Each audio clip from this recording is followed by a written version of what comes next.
Може? Добар ден на сите. Почитувани представници на медиумите, добродојдовте на пресконференцијата посветена на измените на Законот за регистрирање на готовинските плаќања.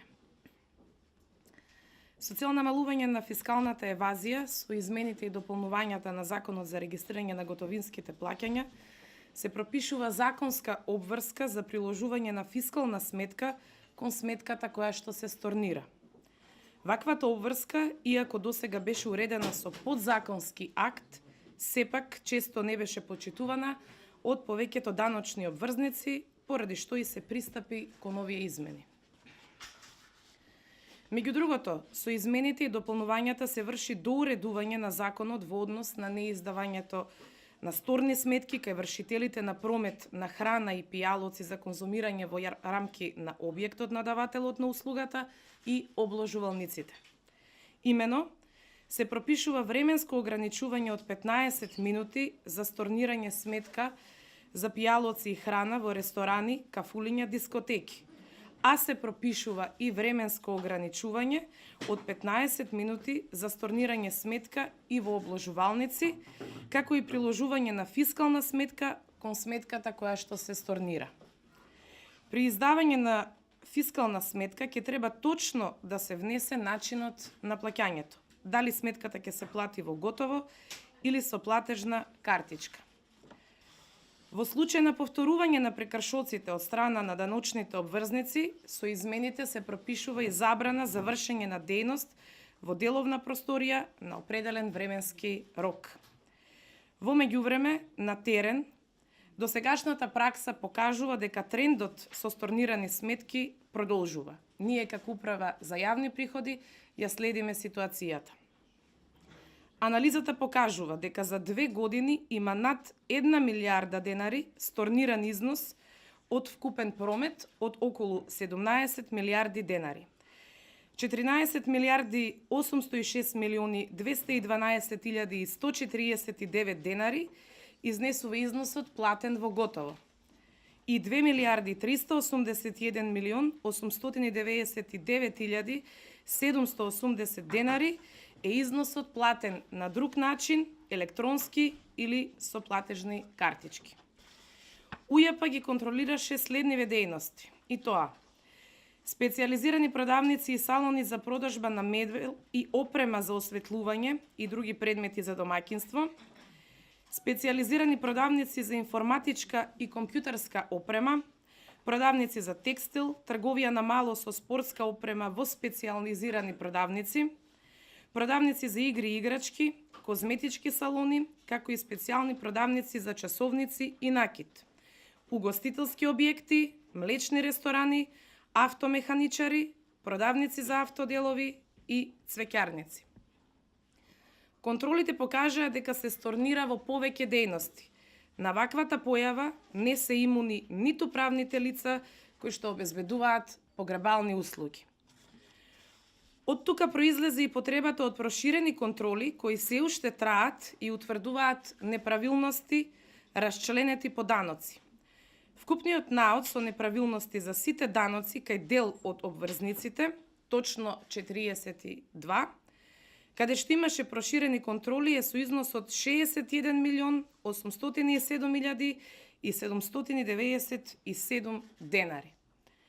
Кај дел од обврзниците се отворени налози, кај дел контролите се уште во тек, а кај дел треба да почнат, што значи дека состојбата не е конечна, односно очекуваме да биде во пораст, со оглед на тоа дека завршните сметки обврзниците ги доставуваат до крајот на месец февруари и допрва ќе се анализираат податоците. Оваа прилика ја користам и да информирам јавноста за контролите спроведени во текот на изминатата година. Во текот на 2018 година беа спроведени вкупно 7148 контроли за фискализација, од кои што кај 826 контроли беа утврдени неправилности, во најголем дел кај обврзници во Скопје, а територијално застапено помалку или повеќе ги има во сите поголеми и помали населени места во Република Северна Македонија. Во периодот јануари-февруари 2018 година беа спроведени 1639 контроли, од кои што 174 биле со утврдени неправилности.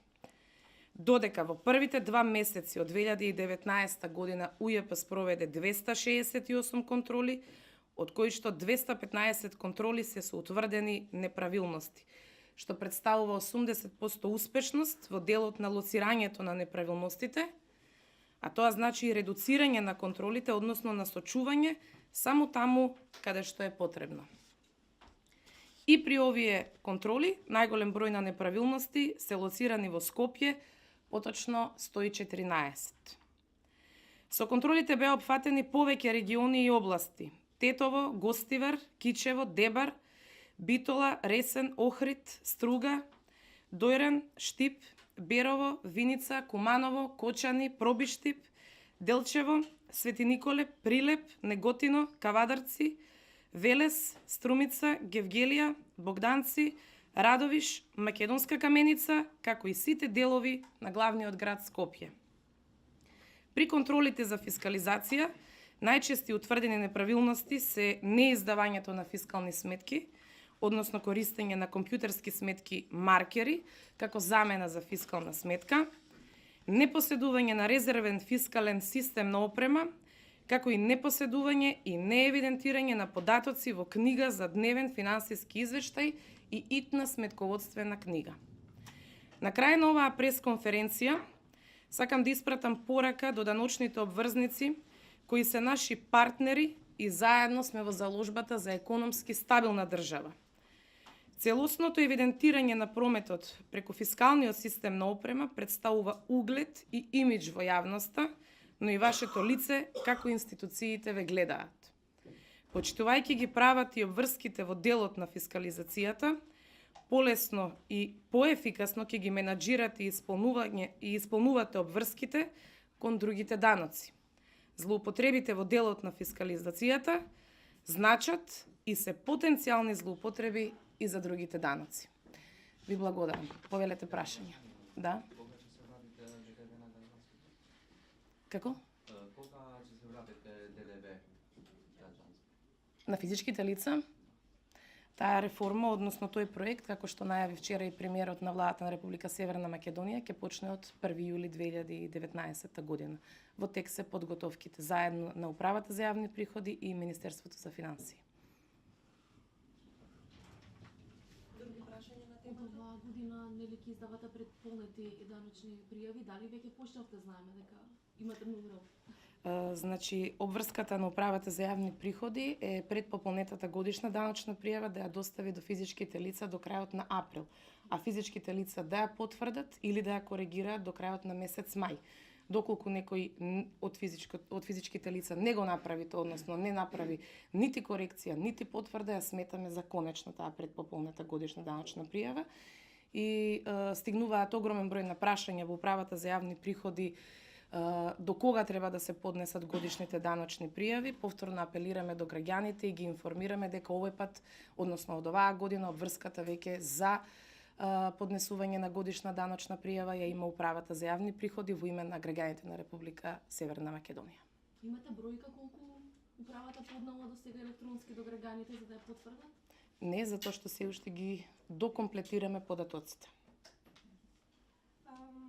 Апропо, значи, фискализацијата и неправилностите, дали Управата за јавни приходи направи било какви контроли во двете ординации? Ако се сеќавате на случајот Митановски и Николовски, каде што не била издадена фискална сметка за извршен хируршки запат, а дополнително не била регистрирана никаква дејност таму. Управата за јавни приходи постапува секаде по допрен глас, онаму каде што е утврдено дека не се почитува законот, ќе постапиме и во овој случај, меѓутоа ги чекаме и соодветните анализи од другите сродни институции со цел на еден вид заедничко постапување. Надвор од темата ме интересира докаде истрагата која отвори УЈП за утврдување на фактичката состојба на Македонската православна црква и дали инспекторите воопшто побарале документација од МПЦ за нивната фактичка состојба? Управата за јавни приходи во моментов прави анализа на сите оние собрани документи кои што ги побаравме од другите институции со цел да утврдиме фактичката состојба.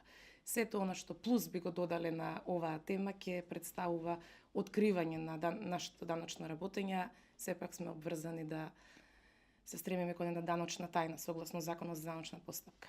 Добро, дали инспектори побарале документација бидејќи од МПШ велат дека немаат информација за ваква историја? Инспекторите од Управата за јавни приходи комуницираат исклучиво со лицата кои што работат на финансиското и сметководственото работење, независно за каков даночен обврзник станува збор. Да, поверете. Рече дека 30% изнесува можеби повеќе сивата економија, но тоа кажа дека се должи на неефикасна администрација. Што се презема во овој момент во УЈП на овој план со оглед на тоа што има повеќе и други активности кои што се дополнителни во однос на претходно? Покрај тоа што контролираме, значи согласно Законот за регистрирање на готовински плаќања, значи правиме редовни контроли. Исто така Risk Evaluation системот кој што беше донација од страна на Република Австрија, каде што ќе ги сортира најризичните даночни обврзници за да се направи контрола. Постои годишен календарник по кој што ги спроведуваме контролите по различни основи и кај различни типови на даночни обврзници. Меѓутоа, намалувањето на даночната евазија, односно сивата економија во државата, пред се значи дека треба да почне од дисциплинирањето на даночните обврзници. Овие контроли кои што ги споменавме како статистички податок во рамки на овој прес укажуваат дека во оваа бројка има даночни обврзници, пред се угостителски објекти, кои што по 6 пат имаат направено ист прекршок. А истите обврзници кои што ги прават овие прекршоци се први поборници за намалување на казните и дека станува збор за ригорозни казни. Во делот на фискализацијата имаше намалување на казните со претходните зафати на регулативата? Законот за прекршоци или се намалија казните за фирмите, дали во овој дел има намалување? Во овој дел се намалуваат казните исто така, меѓутоа сепак ќе се определуваат согласно трите критериуми во делот на одмерување на глоба. Значи остварени приходи, број на вработени и претходно поведение на даночниот обврзник. Ние претходно нормално имаме законска обврска со донесување на Законот за прекршоците, да изречеме најпрви напомена за прв пат сторен прекршок, меѓутоа онаму каде што гледаме дека не е возможно нити опомена, нити едукација, сите можности се исцрпени и едноставно станува збор за недисциплиниран даночен обврзник.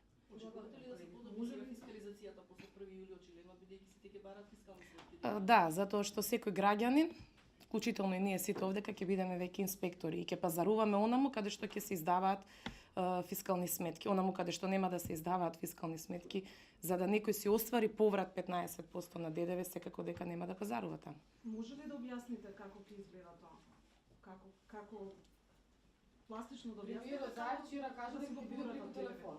И на граѓаните им е многу нејасно сега, Што значи тоа? Значи, ние заедно со Министерството за финансии имаме работна група на представници од двете институции, што од 2018 година имаме почнато со правење на одредени анализи за конкретниот проект, затоа што во одредени држави овој проект значи не целосно се спроведува на оној начин како што го имаме ние замислено во нашата држава. Баравме споредбени искуства на сите земји членки на ЈОТА, таа е даночна организација на сите даночни управи, да видиме таму дали има одредено споредбено искуство кое што може да го исцрпиме за да го примениме тука. Гледавме критериуми на кои производи ќе се однесува овој проект, исто така разгледувавме до кој износ ќе може да го правиме оној лимит за враќањето на ДДВ-то, онаму каде што повеќето значи граѓани ќе можат преку мобилен телефон да си го остваруваат това право за враќање на данокот на додадена вредност, онаму каде што кај одредени целни групи каде што ова нема да може да се овозможи, се бараат се уште други решенија.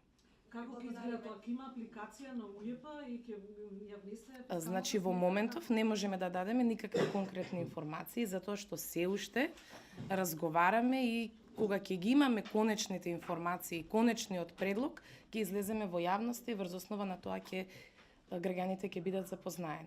Секако дека одредени сугестии ќе треба да се слушнат и од други засегнати страни. Ви благодарам на присуството. Директорката треба да присуства и на друг настан. Ви благодарам на сите.